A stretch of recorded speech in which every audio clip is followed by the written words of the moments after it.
네, 안녕하십니까. 아싸라비아입니다. 아싸라비아는 아웃사이더들이 함께 모여서 인사이더들의 세상에 대해서 얘기를 나눠보는 그런 팟캐스트고요. 2022년 정식으로 처음 인사를 드리게 되는 것 같습니다. 모두들 지금 이 말을 하는 게 적절한지 모르겠는데 새해 복 많이 받으십시오. 이거 설날 가서 또 해야 되는 거 아닌가? 거의 보통 한두 달은 계속 쓰는 말이죠. 그렇죠. 많이 받으면 좋으니까. 작두님 거기 스터디 카페 갔더니 사람이 엄청 많았다고. 네, 안녕하십니까. 작두입니다. 네, 새해 복 많이 받으시고요.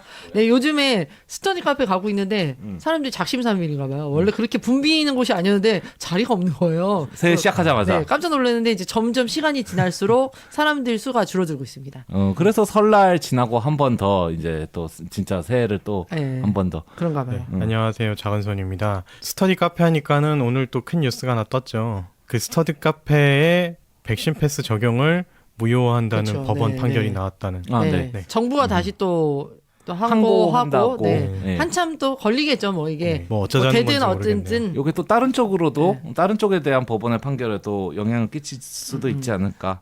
뭐 요 문제에 대해서 나중에 조금 더 심화되면은 얘기 한번 나눠볼 수 있을 것 같습니다. 네. 어떻게 뭐 새해는 좀 깔끔하게 시작했습니까? 저는 새해 시작 벽두부터 깔끔하게 차단을 당하는 걸로 또 인터넷 워리어 원터 하셨어요? 워리어 또 하셨어요. 오. 네, 아이고. 새삼스러울 것도 없네요. 그래. 뭐 네. 그렇죠. 네, 아이고.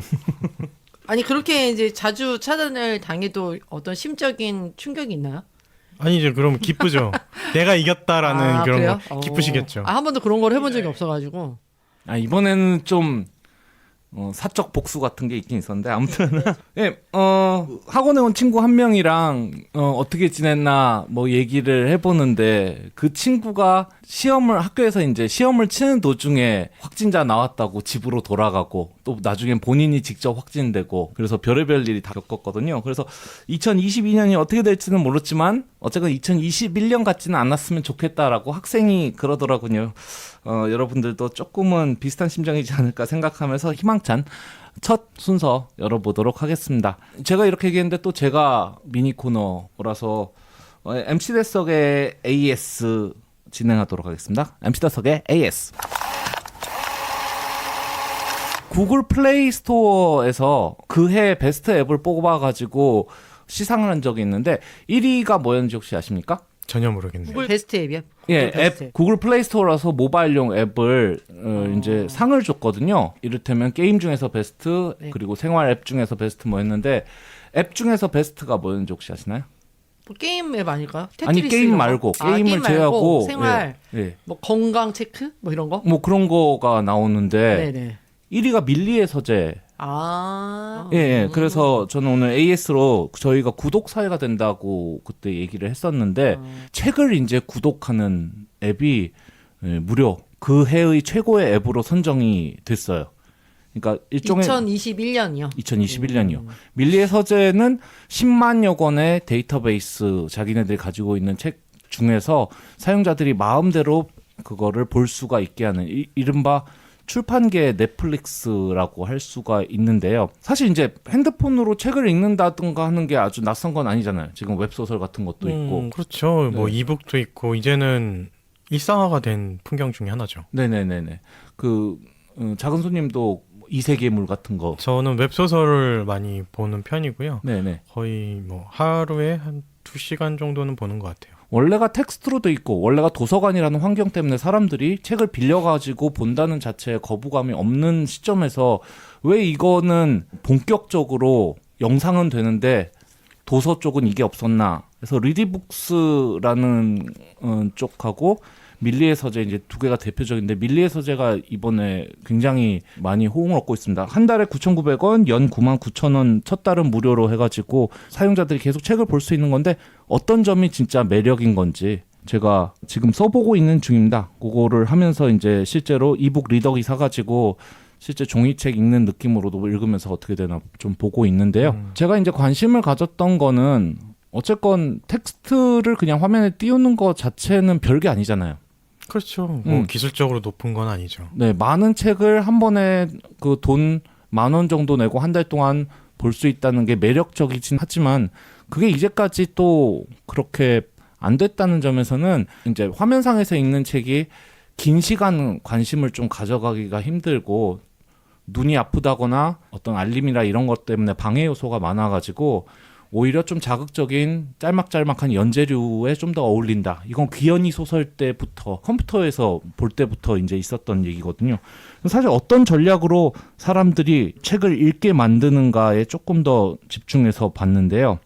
우선 보이는 게 목표 세워주기 전략이다. 책을 읽을 때마다 긴 책이든 짧은 책이든 정립을 해주고요. 1밀리라는 뭐 정립을 해주고 밀리가 쌓이면 거기로 무슨 이벤트 같은 것도 할 수가 있는데 나의 독서 루틴을 분석해서 몇 권의 책을 몇 시간 무슨 요일 어떤 시간대에 보는지 그런 것들을 계속 얘기를 해줘요. 살짝 감시받는 느낌? 실하기보단 난 그게 굳이 알고 싶을까라는 생각은 드는데 그렇긴 하더라고. 이게 TMI인데? 나 이번 주에 1시간밖에 책을 안 읽었네를 내가 굳이 이제 읽게 되니까 죄책감 들게 만드는 그렇게 하는 건가? 거야? 우리나라의 독서라는 건 죄책감에 좀 기반하거든요. 의무에 가깝죠. 내가 좀 책을 읽긴 읽어야 되는데라는 생각을 하면서 그 전 세계에서 제일 책을 안 읽는 사람들 중에 하나잖아요. 네. 근데 네가 책을 얼마나 읽었는지를 또 보여주고 이게 빅데이터하고 연관돼 가지고요. 모든 책을 완독 매트릭스라고 완독 확률 이 책을 집어든 사람들이 몇 %가 이 책을 끝냈느냐 거기에 또 들어야 되는 얼마만큼의 시간에 끝냈는가. 그래서 사람들이 부담된다. 많은 뭐 경쟁하는 것도 아니고. 그러네 약간 아니 그러니까 사람들이 많은 시간을 들어서 완독 확률이 높은 책은 밀리픽이라고 해가지고 들어가고 이제 4개로 나눠져요. 많은 시간을 들여서 읽는 사람들이 있지만 완독 확률은 떨어지는 일부의 사람들이 읽는 경우에는 마니아 책 뭐 이런 식으로 분류를 또 해주는 게 있고요. 그 외에도 커뮤니티 기능을 통해서 자신만의 서재를 만든다거나 자신만의 한 줄 평 그리고 거기에 따른 자기가 좋아하는 사람 팔로잉하면 그 사람의 서재, 그 사람이 좋다고 생각한 책을 또 모아볼 수 있는, 따라다닐 수 있는. 약간 이게 그 유튜브 뮤직 리스트 만드는 거랑 비슷하게 가는 좀 거네요. 그렇게 네. 가는 거죠. 그런 식으로 나 혼자 읽는 게 아니라 그 여러 사람들이 같이 읽고 있는 책을 또 나도 읽는 듯한 그런 느낌을 하는 게 있습니다. 또 이것만으로도 부족하죠. 왜냐하면 이게 거대한 광활한 서점에 혼자 있는 느낌이거든요. 책 한두 권 집어가지고 끄집어 보다가 말 수가 있는데 챗북이라는 게 있습니다. 챗북이 뭐냐면은 책을 전체를 하는 게 아니라 책들의 등장인물들이 카카오톡의 채팅 형식으로 화면을 터치할 때마다 책의 내용을 대화식으로 이렇게 해줘요.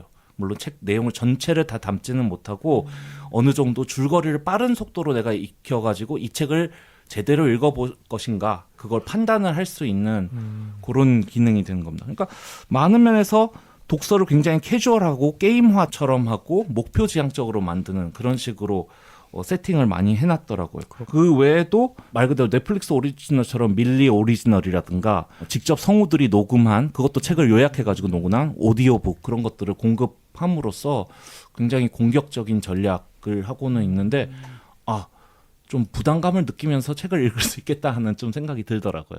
근데 10만 권이면 사실 되게 컨텐츠가 약한 거일 수도 있는데요. 사실 책의 양은 미디어의 양보다 오히려 이제 유튜브나 이런 건 더 많지만 뭐 제대로 된 영화나 뭐 드라마 같은 컨텐츠보다는 책의 이 컨텐츠가 훨씬 방대하잖아요. 10만이면은 조금 적은 게 아닌가 싶긴 하네요. 예, 그러니까 이게 넷플릭스 볼 때하고 좀 비슷한 기분이 드는 게 넷플릭스에 참 볼 거 많다라고 해서 가서 그럼 이 영화도 있을까 막상 떠오르는 거 검색해 보면 없을 때가 있죠. 그렇죠. 네, 이것도 좀 똑같거든요. 그래서 여기서 내놓는 거는 밀리에서 이제 세계 서점의 베스트 탑 100에서 자기네 68권을 가지고 있다. 이렇게 해가지고 현재 베스트에서 현재 베스트에서 68권을 가지고 있다. 그래서 아마 그 정도 비율로 생각을 하고 들어가시면 될 것 같다. 그런 생각이 좀 듭니다. 책을 읽는 방식조차도 이게 바뀔까? 앱에 보면은 이제 눈동자 움직임 추적해가지고 눈으로 이렇게 페이지가 넘어가면 다음 페이지 넘어가 그런 거 있고 뭐 좀 신기한 것들은 있거든요. 진짜 핸드폰으로 깔면은 그게 되는 거예요? 네, 핸드폰 뷰어에 그 기능이 있어서 눈동자를 움직이면은 눈동자로 그 다음 페이지 그 버튼을 이렇게 바라보고 있으면 다음 페이지로 넘어가고 그런 게 있긴 있는데요. 일단은 확실히 인정을 받고 있는 것 같고 자리를 잡은 것 같고요. 진짜 이것이 우리의 독서의 삶도 넷플릭스가 우리의 영화 보는 삶을 바꿨는지는 조금 더 두고 봐야 되지 않을까. 그러게요. 저는 그냥 알아서 제가 돈을 막 왕창 써가면서 웹소설을 읽는 사람이라 잘 이해가 그렇게까지 읽어야 되나 이런 생각이 들긴 하면서도 또 재밌는 독서의 흥미를 유발할 수 있는 요소들을 많이 집어넣었다는 말씀에 되게 공감이 가네요. 아니 한국 같은 경우가 이제 아까 말씀하신 대로 독서량이 저조한 거로 유명하다고 그러는데 어떻게 이 앱이 정말 1등을 했을까 좀 되게 궁금했었거든요. 처음 시작할 때. 무조건 판매량은 그쵸. 아니겠죠. 그냥 평가를 받은 거 아니겠어요. 네. 그냥 리딩 앱이면은 그냥 책 내용 띄워주는 거 아닌가라고 생각을 했는데 막상 들어가 보니까 그것뿐만 아니라 네. 책 읽기 자체를 하나의 커뮤니티 활동, 그쵸. 하나의 책 읽는 나 자신으로서의 정체성 확립 활동으로서 할 수 있는 작고 신기한 장치들이 많이 있었던 게 아닌가 좀 싶습니다. 이게 네. 그 게임을 만드는 친구한테도 이런 얘기들을 많이 들었는데 앱이나 프로그램을 만들었을 때 일단 사람이 들어오는 거는 이제 홍보로 할 수 있는데 그 사람을 잡는 거는 그 안에 게임성이라든지 뭐 그런 구조들을 만들어 놓고 그물을 이렇게 쳐놓고 안 빠져나가게 촘촘한 그물을 만들어 놔야 된다고 하는데 약간 그런 식으로 지금 계속 그 발전해 나가는 그런 앱인 것 같아요. 그렇게 해서라도 좀 사람들이 많이 읽기 시작하면 좋지 않을까 싶은데 그 요즘 10대들은 되게 그 책을 안 읽는 문화가 돼서 그렇지 않나요? 저희 그쵸. 애들만 해도 그쵸. 되게 안 읽는데. 수능 지문에는 요즘 청소년들은 책을 읽는 게 아니라 책에 관하여 읽는다라고 해서 학교에서 책 읽어오라면은 이거 요약해 놓은 사이트 있나라든가 뭐 이거 영화판 유튜브를 보고. 그쵸. 영화판 리뷰? 있나 네. 이거 뭐라고 요약해 놨나 그거를 먼저 찾아보게 되기 때문에 실제 텍스트를 읽는 데는 굉장히 약하게 된다 뭐 그런 얘기가 나오는 걸로 그 봐서. 전망이 안 좋을 수도 있다는 걱정이 드네요. 그래서 저도 되게 궁금하네요. 얼마만큼의 이 독서의 실제 이제 컨텐츠를 소화를 하는지 아니면 진짜 이제 머물러 있어서 그냥 그 밀리의 서재에서 제공하는 어떤 다양한 이제 프로젝트에 참여하는 수로 이렇게 되는지 궁금하네요. 어떤 면에서. 저는 얘기 들으면서 그 동물의 숲 게임에서 한국 사람들이 처음에 딱 시작해가지고 그 대출금 갚느라고 막 미친 듯이 하는 약간 이런 느낌이 막 상상이 되더라고요. 그래서 정말 이게 진짜로 물론 이제 뭐 커뮤니티 활동 같은 걸 어떤 충분한 이제 동기부여를 주긴 하겠지만 이게 정말 어느 정도의 그 독서의 효과를 내는지는 참 궁금하네요. 아직 안 해봤으니까. 네. 그래서 여러분 네. 뭐 그 판단하는 방법 한 가지밖에 없습니다. 사실 한 달 무료니까 한 번쯤 해보셔도 잊지 말고 마음에 안 들면은 끊는 거 해지. 그것만 해지만 잘 기억하시고 알람해놓고. 네, 한 달 무료니까 한번 해보셔도 괜찮지 않을까 싶습니다. 네, 여기까지 하겠습니다. 네, 다시 돌아왔습니다. 오늘은 돈 룩업이라는 위로 올려다보지 말라는 거죠. 네. 네. 그 영화에 대해서 얘기를 해보려고 합니다. 실질적으로 영화관 개봉을 하긴 했었는데 넷플릭스 제작으로 거의 개봉하자마자 얼마 안 돼서 넷플릭스에서 전 세계적으로 개봉이 됐고요. 그리고 현재 지금 방송 시점에서 넷플릭스 1위를 한 것 같습니다. 한국 보니까는 어저께 보니까 7위까지 떨어졌더라고요. 떨어지긴 어제는 좀 떨어졌고 네, 어제 다시 한번 봤는데. 제가 마지막 갔을 때는 한 3위, 2위 이랬었거든요. 근데 전 세계 영화 뭐 아니, 전 세계적으로 넷플릭스에서는 본 거예요. 오픈됐을 1등 때는 했다. 바로 1위 전부 다 네. 했었던 것 같아요. 애덤 맥케이 감독이 만들었고 무엇보다도 막 진짜 스타 출연진. 그러니까 깜짝 놀랐어요. 와, 너무 다 화려한데. 나오던데요? 네. 그렇게 친했나?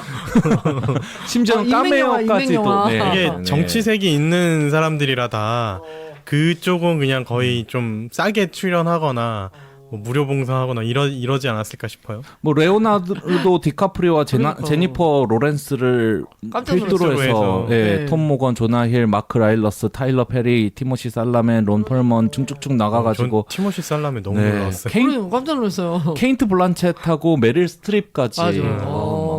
화려하던데 막 캐스팅이. 네, 그 뭐 저기 특수효과 한 5분씩은 다들 한 명 빼면은 특수효과 5분씩은 더 늘릴 수 있지 않을까 하는 정도.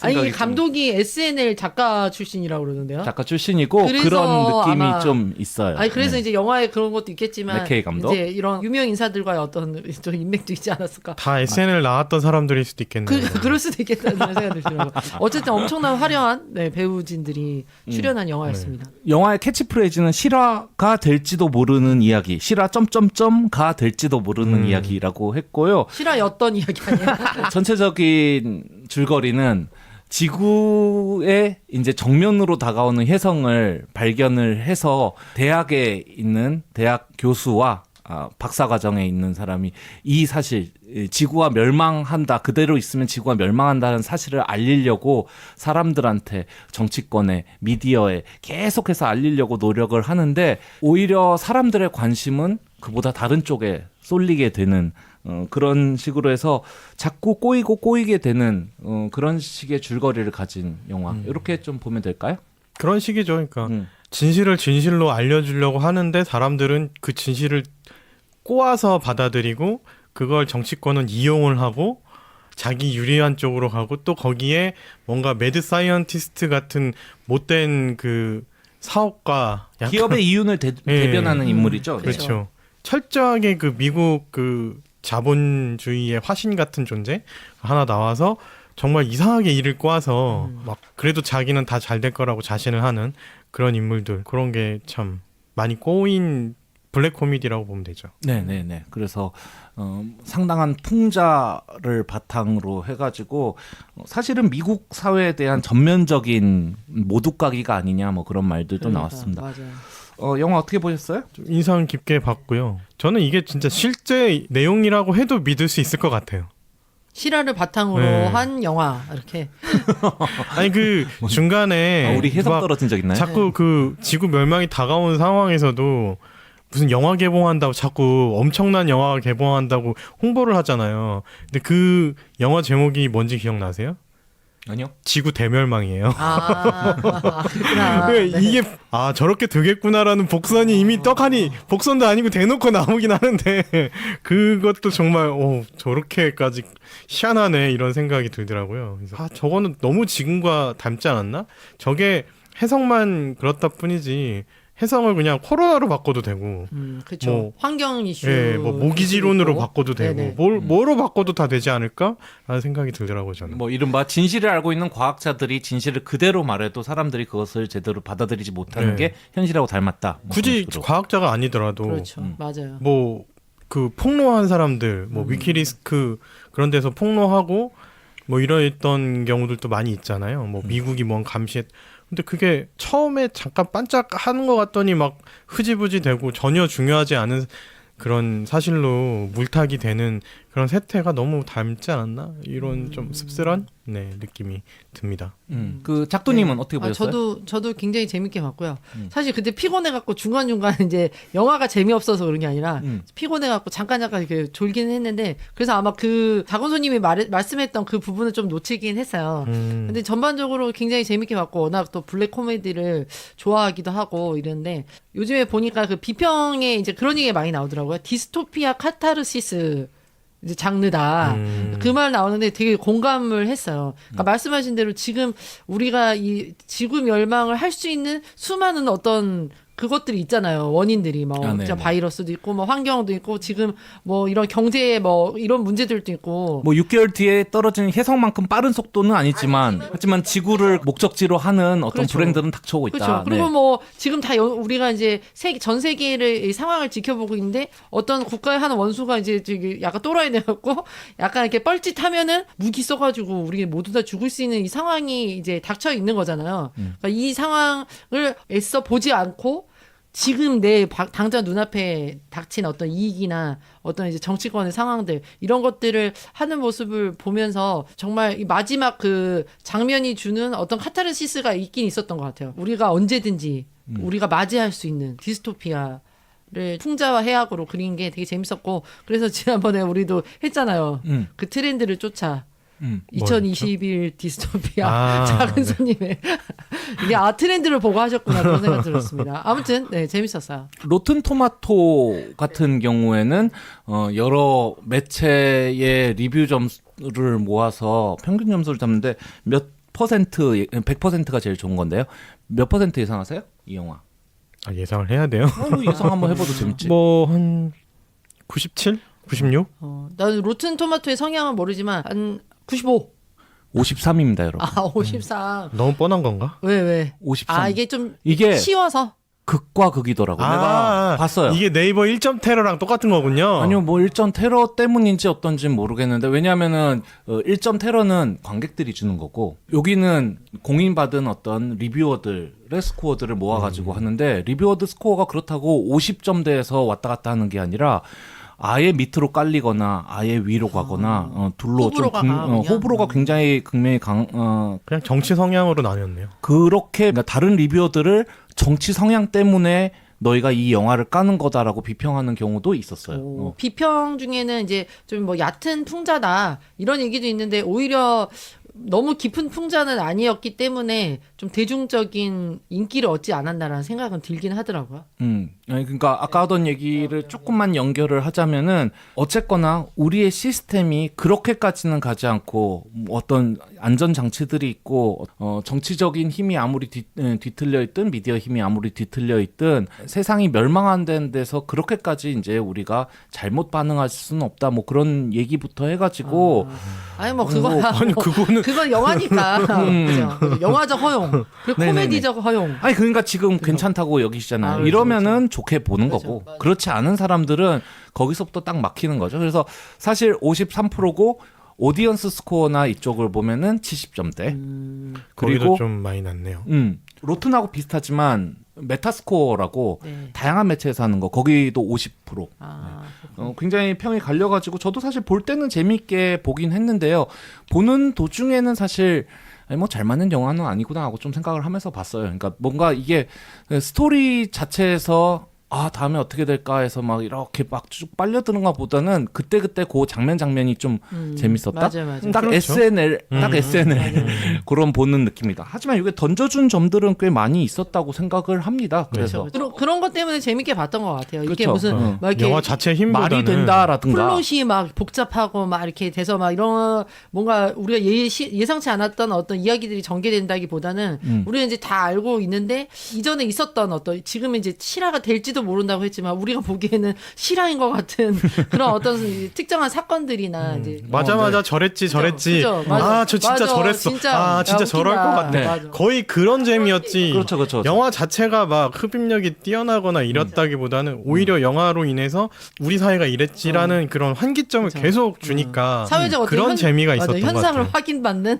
아 맞아 진짜 저랬어 약간 그런 거 있잖아요. 이제 이 주현영 기자 우리가 이제 말투를 네. 처음에 들었을 때 맨 처음에 그 말투가 이제 유행하는 걸 듣고 좀 신기하다. 근데 뭐가 뭔지는 잘 그림으로 확실히 안 나왔는데 주현영 기자가 이제 그 말투를 하면서 이제 SNL에 나오자마자 아 맞아 저 말투였어. 약간 이런 거 같은 느낌?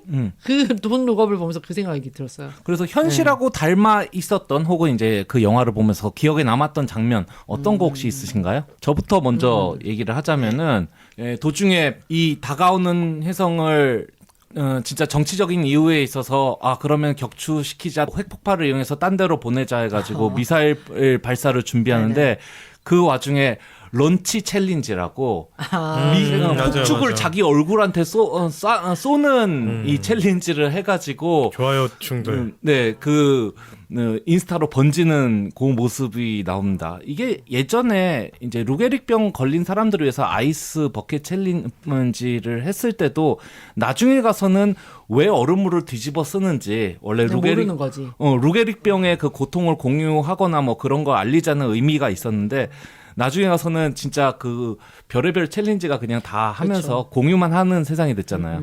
당장 죽느냐 사느냐 하는 것들이 굉장히 희화되는 과정, 좀 절묘하게 그려내지 않았나 그 생각이 들더라고요. 저는 발사해놓고 돌아오는데 아 난 너무 어이가 없어가지고 이게 굉장히 상업적인 이유에 그쵸. 아니, 그건 나중에 밝혀졌지만 이제 거기서 그 발사장에서 사람들이 지켜보고 있었잖아요. 근데 이제 돌아오려고 하니까 어떤 할아버지가 저거 돌아오는데? 근데 그 옆에 있는 사람이 아니에요. 걔도 수정이에요. 나 해군에 있어. 막 이러면서 아니라고 말했는데 아니 저 돌아오잖아. 근데 진짜 돌아오고 있는 게 나조차도 너무 벙쪄가지고 어떻게 저럴 수가 있지라고 저는 진짜 말문이 턱 막혔던 장면이 그게 기억이 많이 남고 그것도 있었고 그리고 또 맨 마지막에도 그런 장면이 있었어요. 그러니까 그 AI가 엄청 고도화가 돼서 네가 어떻게 죽을지까지 다 예상을 한다라는 그런 게 나오잖아요. 그러면서 또 어떤 등장인물한테 넌 어떻게 죽을 것이다 그랬는데 그게 뭔지는 심지어 그거를 만든 그 사람조차도 이게 뭔지는 모르는 거예요. 뭐해 죽을 거야 그랬는데 그게 뭔데? 나도 몰라. 근데 이제 나중에 그게 밝혀지잖아요. 네. 그것도 너무 뭐지 이거?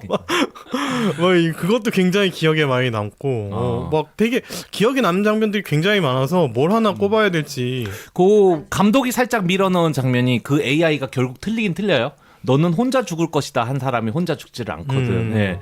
그거를 극복하는 그걸 밀어 넣었더라고 그 장면을. 나중에 생각해봐야 좀 떠오르는데 저는 또 떠오르는 게 이제 굿모닝 아메리카라든가 이런 미국의 많은 아침 프로그램들을 그대로 옮겨놓은 듯한 모닝 립 아침에 찢어버린다 뭐 이런 거죠. 왜 아침에 아침을 그러니까 막 말 함부로 막 하잖아. 근데 그런 프로그램들이 실제로 미국에서 인기가 꽤 있어요. 예. 네.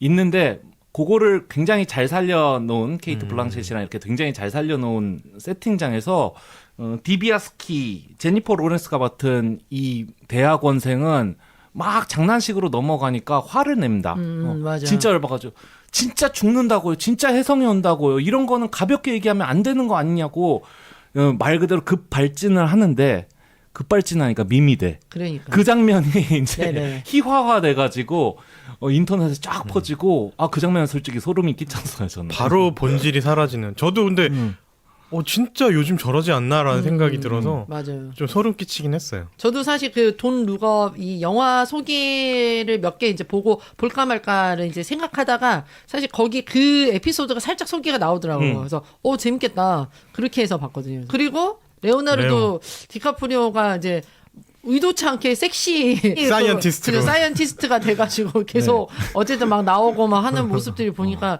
참 지금의 이제 어떤 미디어의 모습을 그대로 좀 그린 것 같다라는 생각이 많이 들면서 재밌더라고요. 그 주인공인 레오나르도 디카프로 여기서는 그 혜성 잠깐 뭐라고? 디카프리오. 제가 오늘 커피를 디카페인으로 먹었더니 발음이 좀 보이네. 그 이분 같은 경우에는 똑같이 이제 혜성이 나가서 우리가 죽는다라는 사실 진실을 가지고 봐라 다른 과학자들도 다 동의하지 않느냐. 그래서 그 사실을 알리려고 하는데 그런데 내가 미디어에서 먹혀? 라고 해가지고 그러면은 미디어에서 먹히니까 내 말이 더 먹히겠지 해가지고 계속 그런 섹시하고 좀 여자들한테 인기 많은 과학자의 역할을 맡게 되는데 그래서 미디어에 결국 즐겼죠. 결국은 잡아먹히게 됐죠. 그렇죠. 네. 근데 그것조차도 AI 분석으로 나와서 넌 어떤 형향이야 뭐 분석을 해준. 와 진짜 우와 저렇게까지 이소토를 만든다고 와 이런 생각이 들더라고요. 그러다가 이제 정신을 차리긴 했죠. 그 사람이. 근데 그런 것도 재밌어 좀 되게 사소한 부분도 있었어요. 저는 기억에 남는 게 그 해군이었나요? 무슨 그 군 장성이었는데. 네. 그 과거에 사로잡혀 사는. 아니 그 아저씨 말고. 그 아저씨는 웃기긴 웃겼는데. 그 아저씨 말고 그 이제 같이 기다렸던 군 장성 있잖아요. 네네네. 그 삥 뜯은 사람. 삥 뜯은 사람. 원래 공짜로 제공되는 거를 돈을 뜯어간 그 이상한 인간인데, 근데 그 디비아스키 그 대학원생이 나중에 돼도 그걸 되게 분해하고 아직도 이해 안 되면서 막 화를 내는데, 나라도 저랬을 것 같다는 생각이. 그것도 뭔가 함의가 있지 않나? 뭐 이런. 그런 큰 거학보다 되게 그때 거학에 절망한 상황이었는데 절망해서 앉아있는데 되게 화를 내고 있는 건 되게 그런 작은 소학에 분노한다라는 그 사람조차도 맞네요. 그런 게 있지 않았나? 진짜 저렇겠네. 당장 지금 어쨌든 지구는 뭐 몇 달 뒤에 멸망할 거 아니야. 근데 당장 나한테 돈을 뜯어간 저 사기꾼 놈은 내 눈앞에 보이는데 그게 화가 난다. 그런 걸로 했나? 막 이런 생각이 들었었어요. 스피노자가 비슷한 거 아닐까요? 내일 지구가 멸망하더라도 사과나무를 심듯이 내일 지구가 멸망하더라도 삥 뜯은 거는 화를 내야 된다라는. 삥 뜯길 순 없다. 이런 거죠. 비슷한 거 다른 것 같긴 하지만 뭐 전혀 의미는 다르지만. 왜요? 사과나무 심는 거 그런 무슨 의미가 있는데. 내가 분노하겠다는 다르겠지만 뭐 어거지로 끌어다 맞추면 그럴 수도 있겠죠. 네. 그 찬반으로 나뉘어 가지고 시위를 하는 장면 같은 경우는 최근에 코로나를 비롯해서 뭔가에 대해서 뭐가 나왔다 하면은 그것을 정치적 이유건 뭐건 이제 편편을 지어가지고 경론을 인터넷상에서 벌이고 나와서 시위하고 그런 모습을 또 좀 생각나게 하는 부분이 많이 있었습니다. 저는 그 부분도 재밌었던 것 같아요. 그 해군 장성 맞아요? 아 예. 원래 그 인종차별 철저한 인종차별주의자. 거기에 그 비행기에 탑승할 필요가 없는데 그 무인 우주선. 무인 우주선으로도 충분히 할 수 있는데 한 명이 히어로가 필요하다. 네, 그래서 희생양이 필요하니까. 한 명이 어쨌든 히어로를 만들어야 된다. 그래서 딱 하는데 그 되게 막 내가 이제 나라를 위해 뭐 가고 막 이렇게 얘기하잖아요. 네. 그 상황이 너무 뭔가 미국적인 이렇게 뭐 영웅을 만들려고 하는 약간 그 미국 영화들에 대한 비꼼이었던 것 같아요. 네. 뭐 아마겟돈이라든지 이런 항상 누구 하나가 내 목숨 희생해서 전 세계에 있는 살린다 이런 거 약간 비꼰 느낌. 그렇죠. 그 뭐 아마게돈도 뭐 지구랑 충돌하는 내용 아니었나요? 제가 정확히는 그래서 이제 뭐 원래 그런 거 가서 있으면은 다들 막 애국심으로 똘똘 우리가 구해야 돼 막 심각한 표정 짓고 막 그래서 죽고 막 그 딸이 슬퍼하고 뭐 이런 식으로 나왔던 게 전형적인 그런 그리고 모습이었다면 항상 미국 군인이 네. 이렇게 나가가지고 네. 장렬하게 이제 보통은 전사하면서 되게 선한 사람인데 네. 정반대의 사람이 저는 참 그 전체적으로 재미있게 느꼈던 게 이게 통제 사회가 아니라는 점이 좀 재미있었어요. 그러니까 내가 정부가 내 말을 안 들어? 그럼 난 미디어에 발표하겠어. 이거 말리는 사람은 없거든요. 내가 하고 싶은 대로 다 하고 뭐 거기에 대해서 그 자체로 제재가 가해지지는 않잖아요. 근데 그럼에도 불구하고 사람들이 통제되지 않은 벽에 갇혀 있는 듯한 어떤 얘기를 해도 그거를 있는 그대로 받아들이지 못하고 어딘가 누군가 유튜버의 입을 통해서 그걸 어떻게 해석해서 들어야 되는지 뭐 계속 비꼬아서 듣고 막 그렇게 해가지고 진위가 절대로 전달이 되지 않는 세상 그런 것들을 좀 얘기할 수 있다는 것이 좀 굉장히 괜찮은 부분이 아니었나 근데 싶어요. 그렇게 얘기해서 FBI가 잡아갔잖아요. 아니 뭐 잡아가긴 했지만 그렇다고 해서 뭐 어디 가둬놓은 것도 아니고 뭐 그냥 그거잖아요. 그러니까 여기서 말하는 거는 이 사람들을 뭐 미국 정부든 어디든 막 통제해가지고 뭐 어디 가둬놓고 고문하고 뭐 그런 게 아니라 다만 너희 따위가 말해봤자 누가 믿어주냐라든가 네가 말하는 게 진실인지 아닌지는 중요하지 않고 이게 우리 이 정당의 어떤 긍정적인 이익이 되느냐, 안 이익이 되느냐. 되느냐 안 되느냐에 따라서 파워 관계가 계속 바뀌게 되는 뭐 그런 모습이 아니었나 싶어요. 저도 덧붙이자면은 그런 정보가 너무 많다 보니까 정말 중요한 정보를 말해도 그냥 다른 정보들에 묻혀버리는 그런 세태가 진짜 저렇잖아요. 우리나라도 그렇고 전 세계에서도 진짜 사람들이 반드시 알아야 되고 공감해줘야 될 내용들은 사실 화제성이 없어서 묻히고 뭐 누가 이제 작업을 하다가 사고사하는 경우 그러니까 재해 산업재해로 죽는 경우 보통 그런 거에 사람들이 공감하고 분노하고 일어나야 되는데 그런 사건이 있은 후에 바로 다음 때 영화처럼 어떤 유명 연예인의 열애설이 터지면 결별 다 사건이. 그것만 검색하고 있는 게 실제니까 우리가 당장 6개월 죽는다고 해도 지금 거기서 나오는 그 가수의 결혼 발표 소식이 더 핫하고 그게 진짜 너무나 사실 같아서 아니 뭐 사실 같지는 않은 거 아니에요? 저는 정말 그게 사실 같던데요. 제 느낌에는. 아니 뭐 우리가 막 흔히 그런 얘기 하잖아요. 뭐 이슈가 터질 때 연예인 이슈로 뭐 큰 이슈를 이제 이슈는 이슈로 가린다. 덮는다. 막 이런 얘기처럼 어떤 면에서 이제 지금의 이제 우리 정치를 보면서 제 어느 순간 내가 그 정치를 소비하는 모습도 굉장히 영화랑 비슷하다라는 생각이 되게 들었어요. 어느 순간에 이제 정책이 사라졌잖아요. 뭐 지금 이제 대선 한참 앞두고 어떤 정책에 대한 이슈들은 이제 고스란히 사라지고 인물의 어떤 뭐 비리나 한마디 그죠? 딱 던진 거. 그 말 한마디 가지고 굉장히 이제 많은 이제 이슈가 되고 있는데 사실 그것도 망언으로서 굉장히 많은 스포트라이트를 받아야 되긴 하지만 그거 말고는 없는 거예요. 그래서 이제 실제로 이제 뭐 유튜브 이제 3%에서 나라를 뭐 구했다라는 말처럼 그 유튜브 한 채널에서 이제 대선 후보들을 데리고 이제 정책 이야기를 했잖아요. 그러면서 내 진짜 솔직히 나 스스로 반성되더라고. 보면서 나도 윤석열 거만 보게 되는 거야.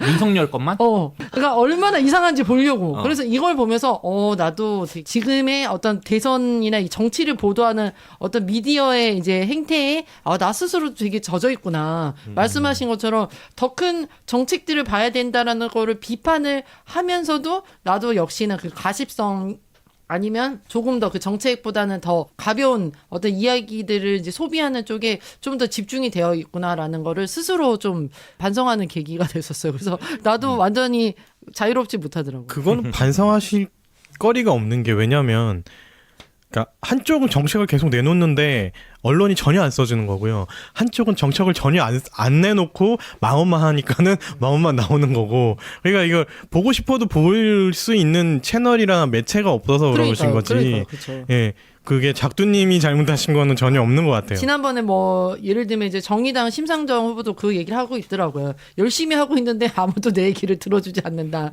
이런 얘기를 또 하는 것도 이제 어쨌든 우리나라에서는 이제 양당 정치로서 어떤 양당에 이제 딱 포커스가 맞춰지면서 또 그 와중에 어떤 망언을 비판하는 건 좋은데 그것만 이제 돌아다니는 것 같아서 그런 게 좀 돈 룩업의 어떤 부분들하고 되게 좀 맞아 떨어지는 것 같았어요. 말씀하신 대로 미디어가 픽하는 거를 대중들이 또 소비할 수밖에 없는 부분들이 있잖아요. 역시 여기서도 대중들이 또 SNS로 이제 그 재생산하는 부분도 있지만 이제 미디어에서 픽한 거를 가지고 또 대부분 그렇게 재생산되기 때문에 그런 부분은 이 돈 룩업에서 잘 나타났던 것 같아요. 그래서 나도 비슷했던 것 같다. 아니 어쨌건 저는 오늘 얘기를 한다니까 영화를 한번 다시 보기는 좀 군데군데 뛰어 넘어가서 보고 쿠키 영상도 사실 2개라길래 뒤에 있는 쿠키 영상 하나 더 찾아보고 뭐 그렇게 하기는 하면서 영화가 완성도가 높다고 하기에는 몇몇 인물들은 너무 질질 끌고 하려는 유머들 중에는 조금 촌스러운 것들도 있고 여기서 이런 것까지는 굳이 안 보여줘서도 되는데 하는 거 국제관계나 이런 부분이 너무 비현실적이지 않나 뭐 등등 많은 생각이 떠올랐어요. 그러니까 2번, 3번 보면서 감탄할 영화는 사실 아니었다고 보고 하지만 그럼에도 불구하고 거기 군데군데 좀 굉장히 지금의 자극적인 것 위주로 흘러가는 현실들을 좀 굉장히 잘 집어내주지 않았나. 약간 종합 선물 세트 같은 기분? 이제 딱 집어먹다 보면은 그 밥거리는 아닌데 그 오물오물 계속 씹어 먹게 되는 좀 그런 류의. 근데 뭐 생각할 거리는 굉장히 많이 던져준 것 같아요. 그게 중요한 그죠? 것 같아요. 우리가 영화를 보고 영화 자체만 감동하고 뭐 해야 되는 게 아니라 그 자체가 어떤 씨앗이 돼가지고 우리가 현재 사회를 그렇죠. 정말 우리도 다가오는 혜성을 뒤틀어서 보고 있는 것은 아닌가 좀 볼 수 있다면은 그걸로 좀 이 영화는 역할을 다한 게 아닌가. 그러기에는 또 너무 화려한 또 캐스팅을 쓰긴 했지만 어쨌든 이게 플롯이 되게 단순하기 때문에 보면서 이렇게 좀 중고등 학생들이 이렇게 좀 토론해 볼 수 있는 교재로 사용해도 되게 괜찮겠다라는 생각이 들긴 했었어요. 19금 아닌가요? 그런가요? 19금이요? 15세네. 그러니까. 아무튼 그 조각조각 지금의 현상들을 풍자한 것들이 참 상당히 재밌어서 특히 밈 같은 경우나 SNS 말해도 되는 거죠. 쿠키 영상 그 마지막 혼자 살아남았을 때 결국 구독 좋아요 해달라고 딱 하는 모습 보면서 저 쿠키는 못 봤네요. 그게 그게 있더라고요. 있어요? 마지막에. 있어요. 네. 그 남자가 구독 좋아요 마지막 누가 살아남은 거예요? 대통령의 아들이 그 사람 살아남았어요? 왔잖아요. 띄놓고 왔는데 그러니까. 최후의 생존자 그냥 그거는 감독이 살린 거야. 그 영화에서 그건 필요 없잖아요. 이유는 필요 없어. 그리고 여기 인터넷도 분명히 안 터질 텐데 다 이게 이거 했는데도 그냥 녹화를 하면서 했겠지. 아니까는 그러니까 그런 이제 개연성을 생각하면 안 되고 나 그 대통령 아들도 너무 웃겼던 게 그게 너무 저기잖아요. 트럼프잖아요. 너무 트럼프와 트럼프 딸 사위 관계가 너무 나오는 걸 보면서 와 저것도 진짜 통쾌하다 싶었어요. 와 어떻게 그 무능함이 정확하게 이렇게 표현되는 게 그리고 나중에 결국 떼어놓고 가잖아요. 잊어버리. 그냥 그렇게 소중한 존재도 아니었던 거죠. 아들을 떠놓고 갈 정도니까. 아니 나도 저기 눈 뜨고서는 내 아들 찾을 줄 알았는데 찾지도 않아. 머리로 그냥 가버려.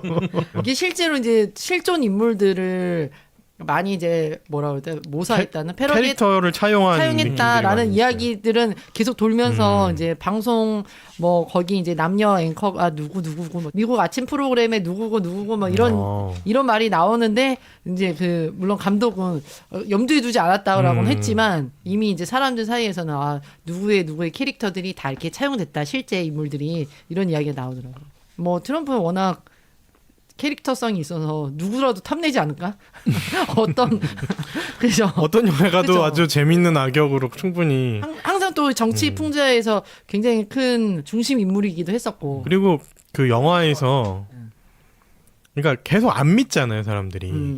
뭐 정치 쇼다 뭐 너희 마르크스 주의자들이 떠들면 우리가 다 믿어야 되냐 막 이렇게 난리를 치던 인간들도 결국 내 눈앞에 혜성이 떨어지는 게 이제 실제로 보이는 순간부터 갑자기 사람들이 변하잖아요. 그것도 참 진짜 이 사람들의 심리에 되게 잘 꼬집었다.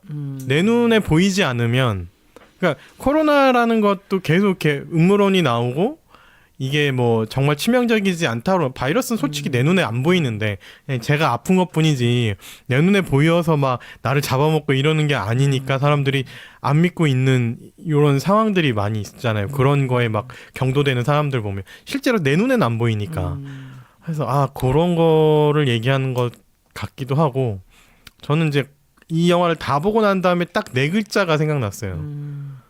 이 영화를 전체를 관통하는 게 중우정치 그 단어가 딱 생각이 나더라고요. 그게 뭐예요? 그러니까 어리석은 대중이 이 선택하는 정치 환경을 중우정치라고 하잖아요. 개구리가 자기들 잡아먹는 황새를 그 왕으로 추대하는 그런 그런 거죠? 식인 네. 거죠. 그러니까 중우정치라는 말이 유명한 말이긴 한데 많이 쓰지는 않아도 뭐 그래도 교과서에 한두 번 정도는 나오는 말이니까 그래서 어리석은 대중이 선택을 하는 이 정치 환경이다.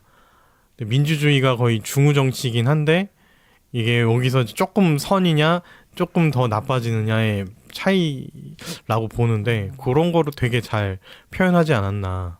결국은 대중들이 대부분이 그 되게 즉발적이고 막 이런 자극에 이끌려서 그 사람들을 뽑아놓고 그 대통령을 뽑아놓고 결국 하는 행동을 또 나중에는 막 지지하잖아요. 일자리 준다 그러니까. 근데 이게 꼭 또 중우 정치라기보다는 이게 또 이 영화 전체가 다 모두각이잖아요. 그렇게 또 이제 이 정치인들이 결국에는 자신의 이제 눈앞에 놓인 이익을 위해서 사람들을 이용하고 실제로 어떤 막 진실들을 은폐하고 있는 모습들이 다 이렇게 나오기 때문에 딱 중우 정치 한마디보다는 조금 더 뭐라 그러죠? 아까 그때 얘기하신 것처럼 이제 진실이 이런 식으로 왜곡되는구나. 그 과정들이 모든 양방향, 쌍방향에서 다 나오는 것 같아요. 대중에게서도 나오고 대중들에게 어떤 뭐 정보나 이런 것들을 정확하게 이제 줘야 할 미디어나 이제 정치인들도 똑같이 이제 행동하고 모든 각이 디스토피아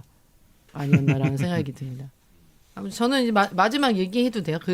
다 손잡고 그냥 그 종말을 맞이하는 부분을 보면서 그래도 좀 미국 영화답지 않아서 좋더라고요. 그 부분이 굉장히 기억에 남기는 했습니다. 네. 네. 저는 오히려 더 미국 영화 같은 그래요? 느낌이었는데. 그래요? 그런 장면들이 꽤 많이 나와요. 그런 종말을 맞이하는 영화 중에 뭐 노잉이라는 영화도 있어요. 그 캐서방이 나오는. 네. 캐서방. 캐서방이 누군지 아시죠? 캐서방 지금 일본 서방 아니에요? 한때 캐서방. 니콜라스 케이지. 예.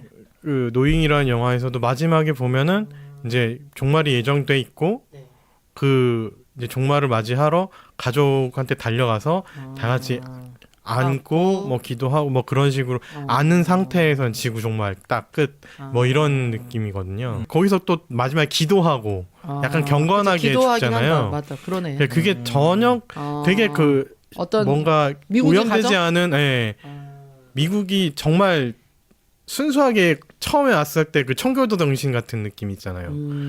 그런 게 표현되지 않았을까? 우리가 돌아가야 될 모습이 이런 거다. 막 약간 그런 걸 보여주기 위한 설정이었다는 느낌이 살짝 들었어요.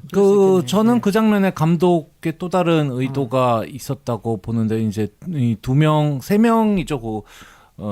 이제 지구 방위 쪽에 나사의 지구방위 쪽에서 지구방위 그 대장 네, 그 네, 실제 책임자였죠. 있는 단체라고 지구방위 그 단체가 미국의 나사 밑에 있답니다. 근데 그 세 명이 어떻게든지 진실을 알리고 이 사건을 막아 보려고 애를 썼잖아요. 마지막에 실제 이 멸망이 닥치기 직전에는 그 혜성에 대한 얘기를 아무것도 하잖아요. 전혀 한마디도. TV도 그냥 꺼버리고 아예 이제 거기에 가장 이제 보컬 목소리를 냈던 사람들이 마지막에 제일 다 입을 다무는 것. 그게 좀 함의하는 바가 있다는 생각이 좀 들더라고요. 어떤 거를 하면 거죠? 그러니까 얘기를 하는 사람, 제대로 얘기하는 사람의 입을 닥치게 하는 건 어떤 억압이나 그런 게 아니라 잘 들어주지 않는 것이다. 절망. 뭐 결국은 그 사람들 스스로가 더 이상 옳은 얘기는 하지 않게 되는 세상, 뭐 그런 쪽을 깔아놓지 않았을까 하는 생각도 듭니다. 뭐 개인적이지만요. 그럴 것 뭐, 같아 진짜. 근데 더 이상 얘기해서 의미가 없는 상황이어서 굳이 얘기를 안 한 거 아닌가요? 아니, 뭐 이제는 이게 모든 대안이 어차피, 끝났으니까. 네, 공포라든가 뭐 그런 거라든가 뭐 그런 게 이유일 수도 있겠지만 어쨌건 저는 그래서 그 장면이 기억에 났습니다. 아니, 저는 그러고도 끝까지 그놈들은 탈출했다라는 게 그것도 참 그럴듯해서 그렇게 성공을 자신하던 그 배씨의 그 CEO조차도 피터 이셔웰이라고 이름이 나왔고 뭐 그 마크 주커버그라든가 저기 일론 머스크를 살짝 섞어놓은 네. 듯한 모습으로 만들었다라고 하더라고요. 네. 그래놓고는 또 탈출 우주선을 또 준비해 놓는, 그리고 또 자기 친한 부자들한테 돈을 받아서 그거를 또 이제 운영을 하는 그런 모습을 볼 때, 그것도 미국 영화에 늘 나오는 장면이잖아요. 막 노아의 방주 같은 거 만들어 놓고 종말 직전에 또 거기 다 이렇게 사회 저명 인사들이든지 뭐 지도자들만 다 타가지고 또 일반 시민들은 저 죽으나 마나 이렇게 내비두고 그쵸. 뭐 이런 식. 그렇죠. 설국열차에도 그런 게 나오고요. 많이 그래서 나오죠. 그런 배경이 또 나왔는데 근데 또 너무 그럴듯해서 저럴 것 같아서. 아니 그러길 원하는 거야. 난 그 장면은 좀 과했다고 봐요. 사실. 왜냐면 생각이 재밌어요. 들어요. 이게 뭐 어떤 텍스트가 우리에게 주어지든 간에 우리는 저희가 보고 싶은 거를 또 보거든요. 저는 지금 현재의 어떤 그 대중들이 반응하는 방식에서의 조금 더 공감을 느꼈다고 한다면은 거기서 악인으로 그려진 정치인들이라든가 기업인들 그런 분들이 사실은 아주 정확한 묘사고 실제로 그렇게 할 것이다라고 또 작은 손님은 아니 뭐 보시는 거죠. 100% 그렇게 할 것이다라기보다는 그 행위를 할 것이다가 아니라 그 정도의 이기심을 가진 사람들이 존재라는 게 너무 느껴져서, 그러니까 모두가 희생이 돼도 나 하나만 살고 나만 돈을 벌 수 있으면 꺼리낌 없이 그런 행동들을 할 수 있는 사람들이라는 표현인 것 같아서, 그 실제로 뭐 그런 또 독재자들이 또 전 세계에 또 많이 있었죠. 결국은 그렇게 해서 모두를 다 피폐하게 되면 너도 죽을 것이다라는 약간 얘기도 하는 것 같아서, 이게 우주 탈출이 아니라 결국 그런 이기심이 돌고 돌아서 나한테 다시 돌아오는 것인가, 이런 느낌이 조금 들었어. 근데 참 우리는 이제 그 영화를 보는 어떤 이제 그 관객의 입장으로서 혜성이 정말 다가오고 있다라는 걸 처음부터 이제 그것이 진실이다라는 거를 알고서는 이제 바라보지만, 정말 그 영화 세계 안에서 우리가 그냥 대중으로서 존재한다면 도대체 어떤 기준을 가지고 이제 그 정치인들의 이야기를 들어야 하며, 정말 이 혜성이 진실인지 아닌지를 어떤 근거로 판단을 할 수 있을까라는 궁금증도 생기더라고요. 우리는 이제 알고 있기 때문에 그들의 이런 모습들이 막 웃기고 저 말도 안 되는 짓을 하고 있어라고 하지만, 실제 우리가 현실에서는 모르고 있을 가능성이 굉장히 크잖아요. 그게 진실인지 아닌지. 네. 근데 그 와중에 진짜 그런 어떤 메릴 스트립 같은 영향력 있는 정치인이 그건 거짓이고 위로 올려다 보지 말아라. 한 발 못 보게 하려는 어떤 뭐 정치적인 음모다 막 이런 식으로 얘기하잖아요. 우리는 그럼에도 불구하고 자유를 억압하기 위한 한 발 가야 된다. 너무 그럴싸한데 이거를 우리는 도대체 이 현실에서는 어떤 식으로 이 사람이 진실을 말하고 있는지 거짓을 말하고 있는지를 판단할 수 있을까라는 생각이 들긴 했어요. 뭔가 좀 보면은 진실에 대한 억세스, 어떤 접근은 굉장히 빨라진 시대잖아요. 그렇죠. 그런데 항상 저는 이런 영화들 보면 제가 그 인터넷에서 댓글 싸움을 할 때 아무리 자료를 갖다 줘도 그런 과학 자료들 다 믿으시는 거 보니까 굉장히 순진하셔서 좋겠어요. 막 이런 식의 어쩌라. 아니, 이거는 거의 지구 평평론설이랑 맞먹는 그런 거잖아요. 그렇죠. 과학도 믿지 못해. 정치도 믿지 못해. 그냥 불신주의가 가득한 거죠. 그죠? 근데 어떻게 자기 자신 잘 믿어? 그러네. 네. 믿고 싶은 거는 또 잘 믿더라고요. 그러네요. 그래서 믿고 싶은 건 잘 믿고. 그럼 믿고 더 싶은 이상 사람은 대화 그러네. 자체가 안 되는 거예요. 그러네. 네, 그래서 네. 대화 자체가 안 되는 듯한 느낌, 그 막막한 아무도 나의 발언을 통제하지 않지만 그것 때문에 또 저쪽에 말도 안 되는 소리도 통제가 안 되고 넘쳐나는 이 그런 모습들 그런 게 좀 그러니까요. 재미있었습니다. 어떻게 해야 돼요? 그러면 저는 영화를 보고서 영화에서 괜히 우리가 거기서 뭘 해야 된다 이거는 너무 오버로 나가는 것 같고요. 영화로 봤으면 좋겠는데 다만 지금의 세상 자체가 굉장히 너무 자극화되어져 있고 우리가 나오는 정보들을 뒤틀어서 듣게 될 수가 있다라는 거를 자각 정도로 자각해라? 거기에 대한 자각이 있었으면은 좋겠다 정도로 좀 봤으면 좋겠어요. 영화를 보고서 이렇게 해야겠다, 뭐 사회가 이렇게 바뀌어야 된다까지 말하는 거는 어차피 가상의 세계니까. 이런 식의 어떤 희화화된 블랙 코미디 걸작이 있죠. 스탠리 큐브릭의 스트레인지 러브 박사, 닥터 스트레인지 러브.